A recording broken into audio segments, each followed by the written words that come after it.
Վստահ եմ դուք եք տեսել ինտերնետում հայտնի դարձած այս շարիկներով պաղպաղակները, բայց դե քանի որ քիչ է հավանական, որ Հայաստանում դա կլինի, եկեք պատրաստենք։ Պատրաստելու համար մեզ անհրաժեշտ է վանիլային պաղպաղակ եւ Դանիսիմո յոգուրտի մեջի շարիկները։ Առաջին հերթին եկեք շարիկները բաժանենք յոգուրտից։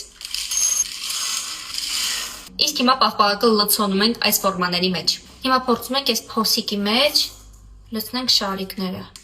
Ու վրան էլի պաղպաղակ։ Ու այս նույնը անում ենք մյուս բոլոր ֆորմաների հետ։ Վերջում պաղպաղակները դնում ենք սառցախցիկը մինչև սառելը։ Մինչև պաղպաղակի սառելը կհալեցնենք սպիտակ շոկոլադը, այնուհետև վերցնում ենք մեր սարսառակը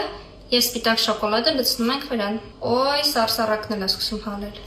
Այ, իսկ հիմա փորձարկում ենք։ Իրականում փորձարկելու տենց առանձնահատուկ բան չկա, որովհետև հլստեղ նայեք։ Չեմ կարծում, որ արժի սարքել սրանից։ Շարիկները լրիվ տարածվել են պաղպաղակի մեջ, չեն մնացել կենտրոնում, ինչը որ շատ սպասելի էր։ Մի խոսքով մի կրկնեք իմ դրուկները, շնորհակալություն, որ մինչև վերջ նայեցիք, հետևեք ինձ, որ չկորցնեք, որովհետև մեզ մնաց ընդամենը 4000 հոգի, որպեսզի դառնանք 30,000։